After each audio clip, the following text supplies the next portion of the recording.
Cool, well, Luke, thank you so much for joining me once again. For those of you that don't remember, I've actually interviewed Luke before, and that was about his work on Monster Hunter, and now we're here on Resident Evil, which I know is a game franchise that you love.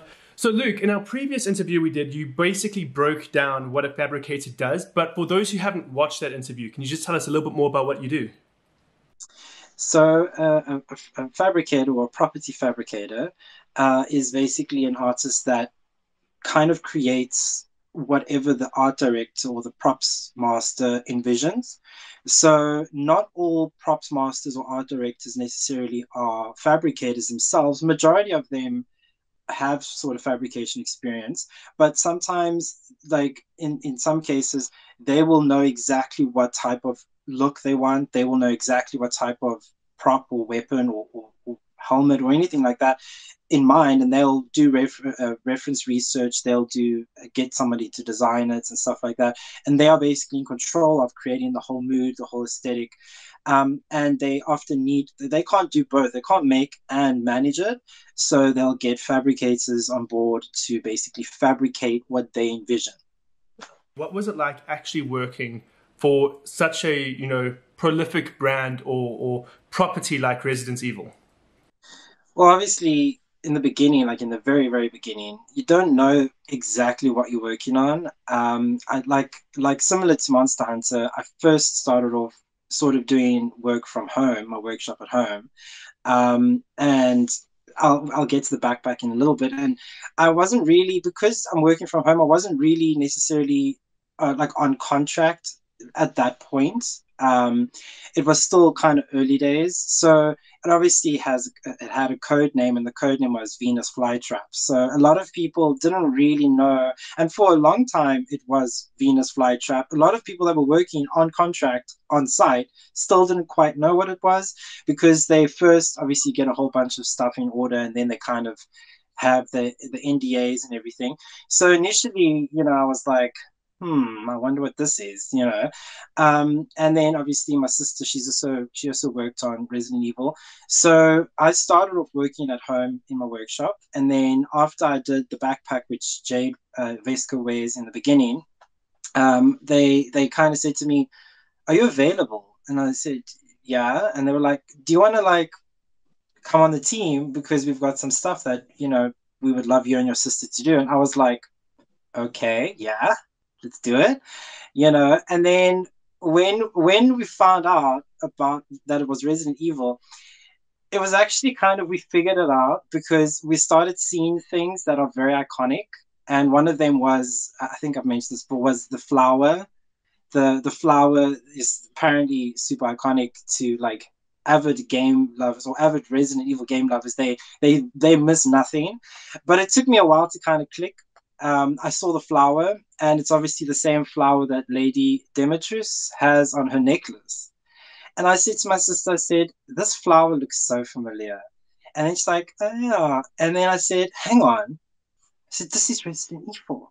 And then we were like, ding. And then when we asked the props master, I was like, "This is Resident Evil." He was like, "How did you know?" And then it was just kind of cats out the bag sort of thing. So obviously then I was just like, oh. And the saddest part is you can't really tell anybody about it because of NDAs and all that stuff. But yeah, it was really, really sort of overwhelming feeling, knowing that A, it's Netflix, and B, it's a franchise I really love. So it was quite like, I was in shock. I was like, oh my gosh, I can't believe I'm working on this. So yeah, it was a lot of pressure as well. So it's like, I can't mess this up. So just walk us through this process. Okay, so you've worked on the backpack. You basically get told, cool, we want you to work on more props. What else did you have to work on? Like, what other things can we watch the show and see, that's something that Luke made? So the backpack was actually a prototype backpack that I made. When they approached me, they gave me a whole bunch of reference photos, and they said, that we need to create this sort of sci-fi futuristic backpack. It's going to have like tripods and things on it. And it's kind of just for show and tell sort of prototype. And I mean, a lot of these productions, they'll have like 10 or 15 different options. And sometimes, like, especially a hero prop will have like, they'll have a lot of different options, and it'll go through quite a process of editing and stuff. Like, okay, that pocket needs to actually be higher, because it's a hero prop. It's main focus on that, so it goes through quite a long process, and it takes a while for things to actually be finalized.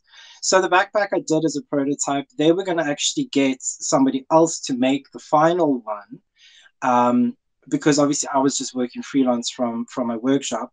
So I basically made this prototype for the show and tell. And then obviously when the prototype was done, gave it to them. They were happy, cool. And I never really heard of the bag ever again. And that's when afterwards they said, do you want to come on, because there's some things that we would like you and your sister to do.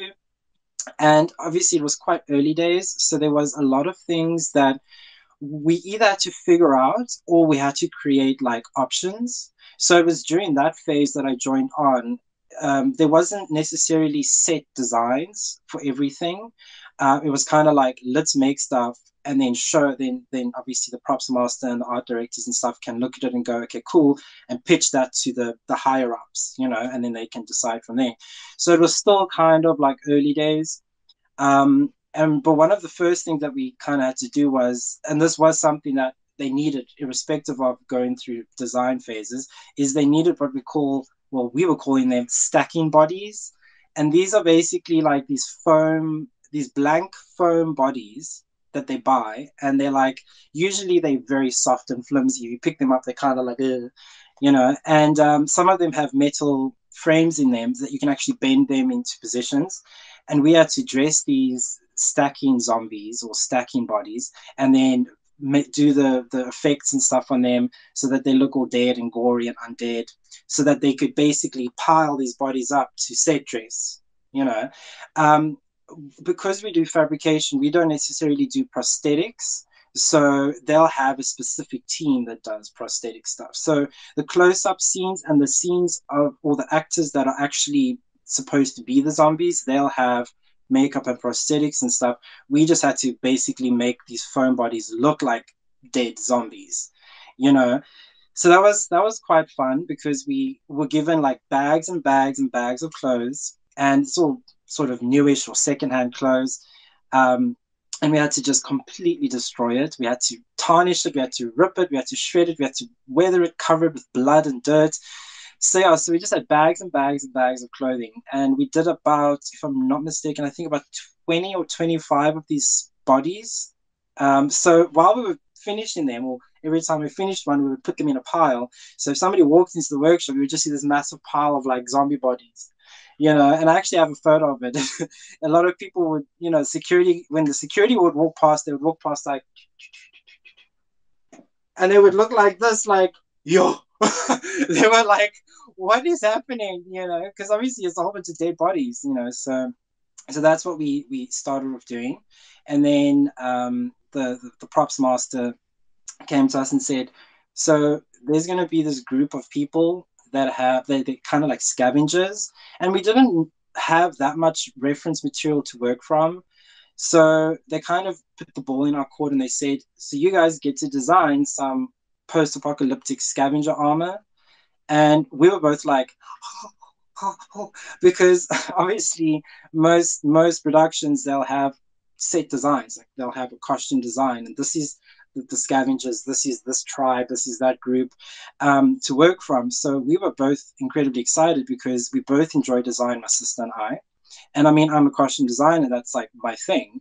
So to get that opportunity to actually design our own armor pieces and know that it may potentially be used in the final production, it was quite like, I was super ecstatic, super ecstatic. So we got to make some of these like sort of armor bits made from recycled metal, rubber. So we got rubber mats, we cut them up, and we got tin cans we had to flatten, and make it look like it's sort of armor that's been MacGyvered together by this sort of scavenger group. And they're bikers. So, so those who have watched the show will see, so obviously helmets and things like that. But we were told, like, listen, like, don't go too Mad Max, because obviously you don't want it to make it look like it's like some weird mashup. So it's very hard, because I mean, there's only so much you can do with like, scrap metal, rubber, and chainmail without it looking like Mad Max. But I think the makeup artist and the costume department with our pieces together, it created a really cool look. So that was really fun. We were also given like little mini side projects, of things. A lot of it, again, like I said earlier, was a lot of it was prototyping. So, okay, we need a scarecrow mask. So, can you make a scarecrow mask just for them to use for show and tell? Not all the time. These things aren't always used in the final sort of scenes, but they need them for sort of an aesthetic to present and pitch. So I did make a scarecrow mask, which I'm very proud of, because in the show they obviously wanted to have like iconic monsters or creatures from the game. So there was the Chainsaw Man, or not Chainsaw Man, yeah, the Chainsaw Man and the guy with the scarecrow cowl. So I made that, and unfortunately mine wasn't really used in the final production. They did go a different route with it, but I'm still proud of it nonetheless. So yeah, so a lot of it is like prototyping, and a lot of it's kind of like we need to make something to show, and it's not always used, and sometimes it is, and sometimes you look at the show and you're like, oh, they actually used that? Oh, okay, damn, So yeah, it's a lot of it's up in the air, and you just make, and sometimes it makes and sometimes it doesn't. So cool. So the next two questions are a lot more like introspective, a lot more personal. First one being, okay, I watched the show. I really, really enjoyed it. So as a fan of Resident Evil, what did you think of the show, like personally? So I'm going to be honest, I haven't finished watching it. I've just been so busy with work. But I've heard a lot of great things. And I have some friends that are like, they are die-hard Resident Evil fans. When I told them, when we were allowed to tell people about it, when I told them I worked in it, they were like, ooh. They were very skeptical because obviously live actions don't always have the best reputations. And then when it came out, they sort of said to me like, okay, hang on. This is really good. Like, this is really, really good. Because you get those fans, obviously, like you get the Star Wars fans that are they're gonna scrutinize everything, and then you'll get people that'll kind of watch it and go, oh yeah, Resident Evil, I love that, and then oh, that's cool. But you get people that are gonna analyze it and go, oh, they picked the wrong person for that, and this and that, and this and that. So it's been doing really well. And I mean, the last time I heard it was, I think last week, I saw the art director that we worked under, he posted on Instagram that it was #2 and it was under Stranger Things. And I was like, what? That's crazy, because, I mean, live actions don't always do that well, So it seems like, it's kind of saving the Resident Evil live action thing a bit, I think. A lot of fans, I don't want to get thrown at, but... So then I have to ask you this. So obviously you've heard a lot of positive feedback. Do you ever feel, not necessarily shattered, but does it ever hit you negatively when someone doesn't enjoy a property that you've worked on? Well, look, I mean, it's very, obviously, I haven't worked on as many productions as, my sister has or some other fabricators have. I think, like, look, Monster Hunter, obviously, the reviews weren't the greatest for Monster Hunter. And like I said before, I only did a small, I was only a small artist in the big production. I mean, movies are big.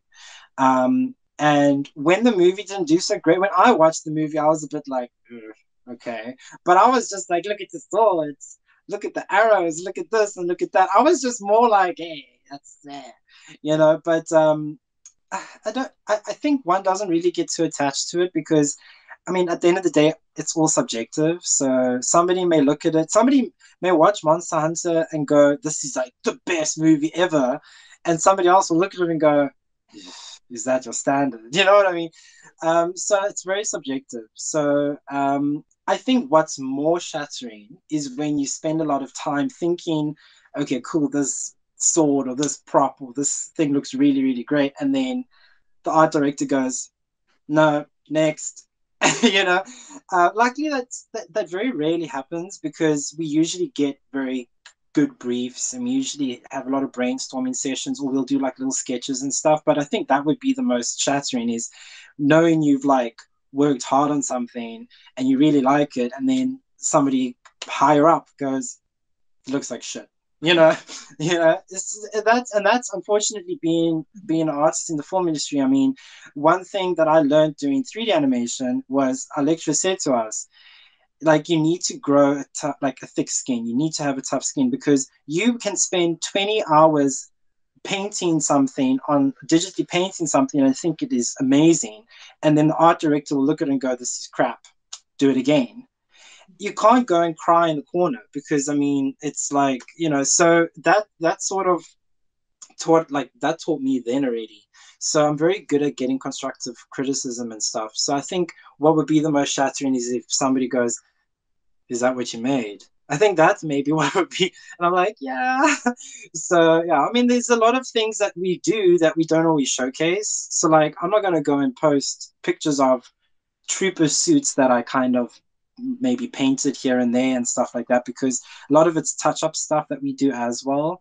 So I suppose one doesn't always get to see everything. But if it's a key prop and somebody goes, "Oh, that sword was so crap," then I would be like, "Oh," you know.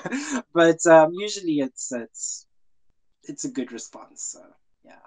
Well, Luke, how cool is this? For those of you that don't know, Luke, or Ludus Cosplay, is actually competing at Comic Con Africa in the Masters Championship. He actually won Comic Con Africa Cape Town, which is so freaking cool. And that is exactly 2 months away. So do you want to tell us a little bit more about that?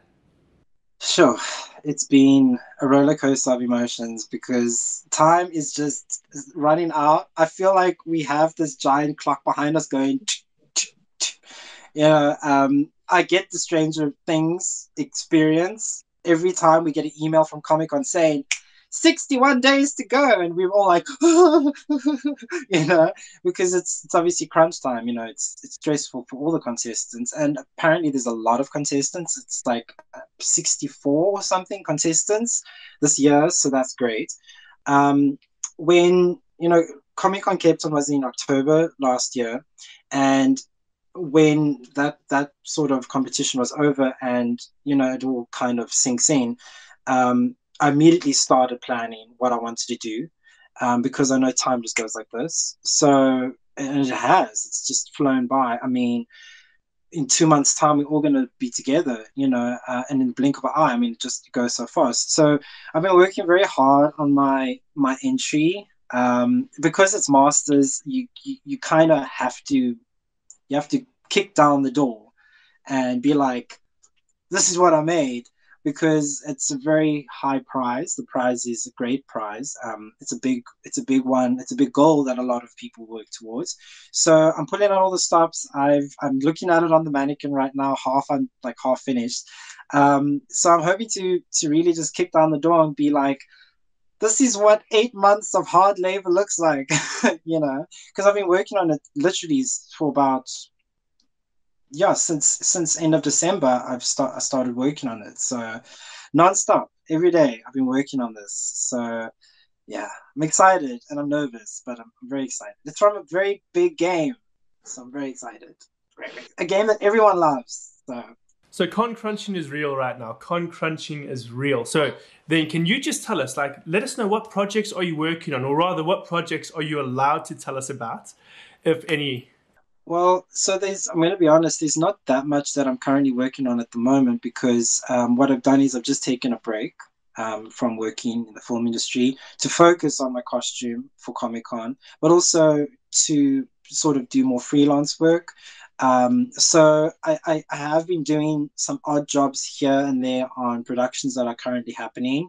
Obviously, I can't really mention what they are. I mean, I don't even know much about some of them because, like I mentioned about the backpack, you don't always know in the beginning. So there is a production or a movie coming out called The Woman King, which is what I worked on majority of last year, and after December, we also finished up our contracts and things. So that's quite exciting because that's coming out in September, I think, in September. So yeah, so that's coming out, and that was a big, big, big, big production. So I have lots to talk about that, whenever we get another chance to do this. So, but yeah, there's a few things, but I haven't been working that much on that many productions because I've been focusing on Comic-Con, and hopefully when everyone sees the costume, they'll understand why. Flip, Luke, well, thank you so much for joining me today. Good luck for Comic-Con. I'm so excited to see you, not just in person, but also in costume, because like Flip, from a very popular game that everyone loves, like I've got a few theories, so we'll see if my theories are correct. But thank you so much for joining me today.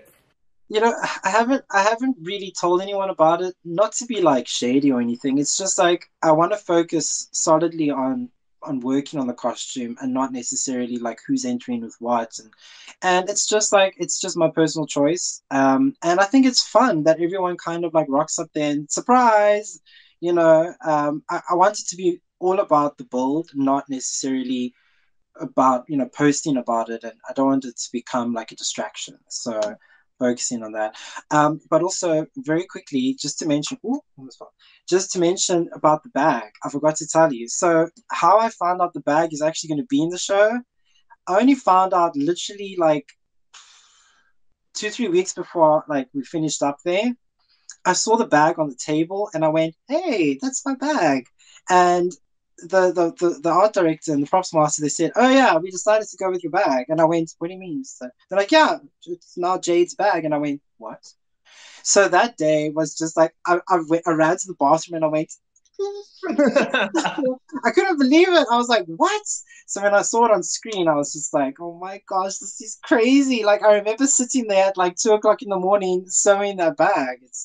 So yeah, so I only found out much later on that the bag's going to be in there. So that was quite a surprise. That's probably one of my highlights from. Okay, well, thanks for that. Thanks, man. And again, thank you so much for joining me today. You are such a freaking legend. Everyone, seriously, go check out Ludus Cosplay on Instagram. Something I've always appreciated about what you've done as well, for those of you that are interested about getting into cosplay, Luke is great in regards to giving tutorials and giving tips and tricks.